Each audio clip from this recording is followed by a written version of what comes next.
En esta lección vamos a hablar de los personajes. Es un elemento fundamental dentro de la novela, tan fundamental que sin personajes no hay ficción, no hay historia, no hay novela. El personaje no tiene por qué ser un ser humano, puede ser un animal, cualquier tipo de ser fantástico o ser inanimado. Lo importante es que tiene que haber un personaje o varios personajes dentro de la novela. En mi proceso creativo, yo divido que los personajes pueden aparecer o bien por posesión o por construcción. Por posesión es ese personaje que de repente te asalta y tienes la sensación de que te posee. De repente, no sabes cómo, aparece en tu cabeza. Incluso sientes que te habla, sientes que quiere que cuentes su historia. Estos personajes es maravilloso que te suceda porque yo creo que viene directamente de tu inconsciente o no sé de dónde vendrá. El caso es que con estos personajes vamos a ir descubriéndolos a lo largo que escribimos la novela, a lo largo que trabajamos sobre ella. Casi tenemos la sensación de que es el personaje el que nos va dictando cuáles son sus palabras, el que nos va diciendo cuáles son sus movimientos.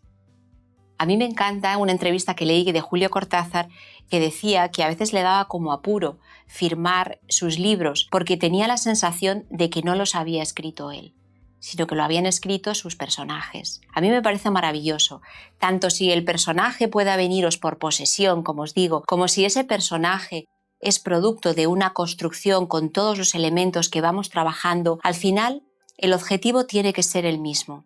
Tiene que ser el personaje vive por sí mismo, el personaje tiene que tomar vida y en un momento de la escritura tenemos que tener esa sensación de posesión. Es como os explicaba en otras lecciones, cuando llega ese momento en el que pierdes tu identidad porque tú eres el personaje. No hay tiempo, no hay espacio, no hay lugar que no sea tu historia, que no sea tu novela, que no sea tu creación.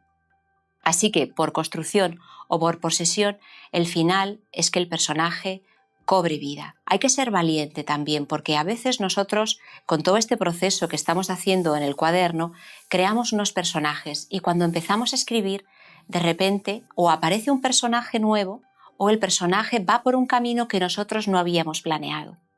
Esa sensación también es maravillosa porque es esa sensación de que la historia ya vive por sí misma y de alguna manera está como en un mundo distinto del creador, que es el mundo que tú mismo has creado. Cuando eso ocurre, hay que ser valiente.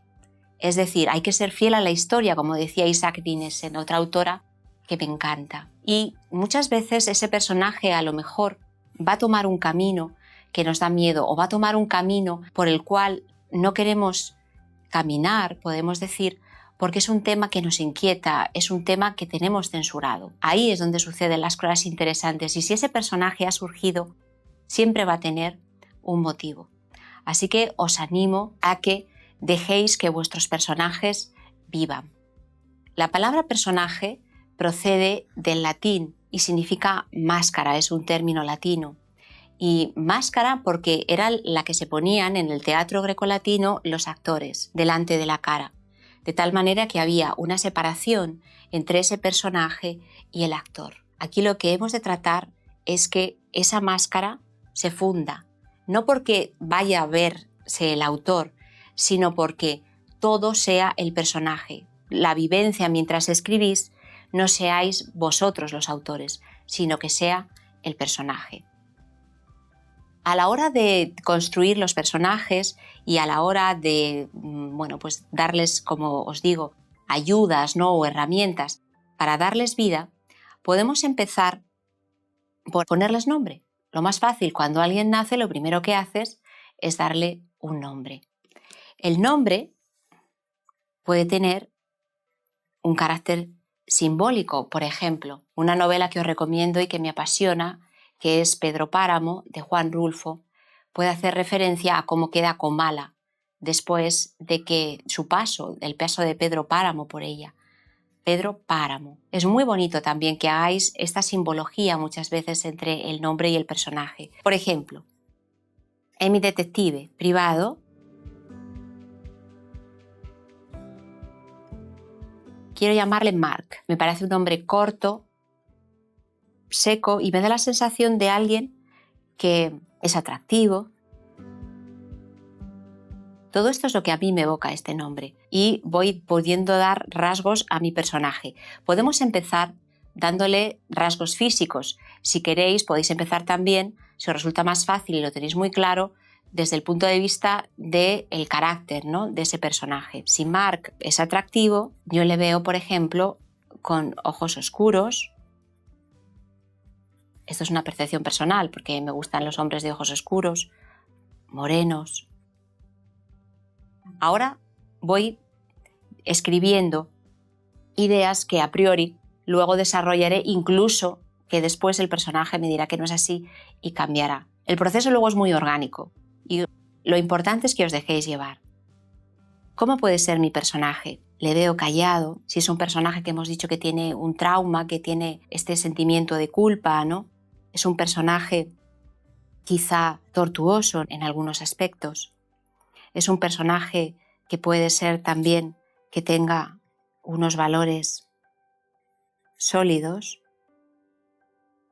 Es un personaje que puede creer en la justicia, que puede creer en lo que él considera la verdad.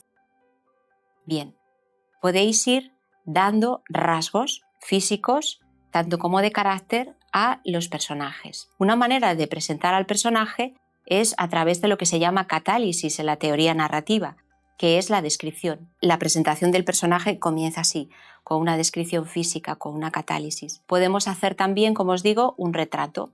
Podemos caracterizar también a un personaje a través de un valor de su carácter, que queramos en un momento dado presentarlo porque va a tener mucha importancia dentro de la trama. Podemos decir entonces que vamos a hacer el retrato. Por ejemplo, de la mujer. Ya os dije que me gustaba Laura. Otra cosa. Este personaje, el detective, como veis, es un personaje que estoy construyendo bastante arquetípico. Pues de las novelas a lo mejor de Hammett o de Chandler. Veo ahora mismo El sueño eterno. Podéis empezar por ahí y no os preocupéis que sea muy arquetípico. Si tú piensas hacer algo muy original desde el principio, es posible que te bloquees.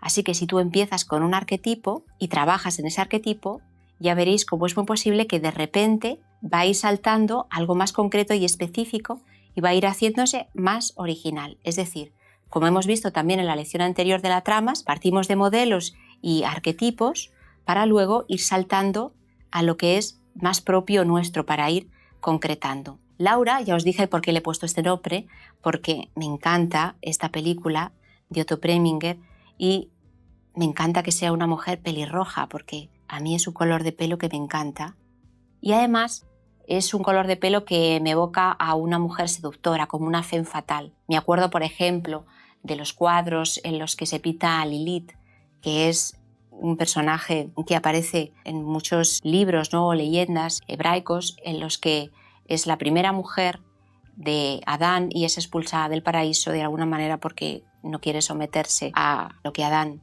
le dice, ¿no? Y es el prototipo de femme fatale, es el prototipo de mujer con una belleza que supone la perdición y la tentación para los hombres. Veis también, es muy interesante cómo nos nutrimos de otras artes, es decir, para escribir yo recomiendo, por supuesto, leer.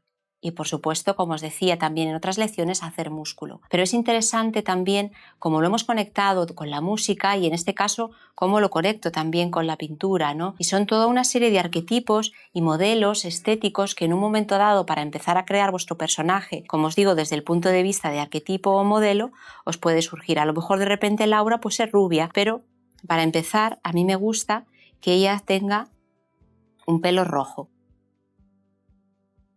Me gusta que tengan los ojos verdes, quizá porque yo los tengo oscuros y me encantan los ojos verdes en las mujeres. Hay aquí algo que también tenemos que decidir y es, por ejemplo, la ambición. Podemos hacer que a Laura lo que la mueva sea la ambición, es decir, que sea una mujer ambiciosa. Aquí, como veis, pasamos ya de un retrato más físico a un rasgo importante de su carácter porque va a tener importancia dentro de la trama. Una mujer, a lo mejor, que no crea en el amor porque ha tenido malas experiencias y no cree en el amor, una mujer desencantada. Bueno, podéis ir escribiendo cosas que se os ocurran, jugando, como os digo, con vuestras referencias de películas, referencias del mundo del arte, del mundo de la pintura, para ir creando el retrato de vuestros personajes.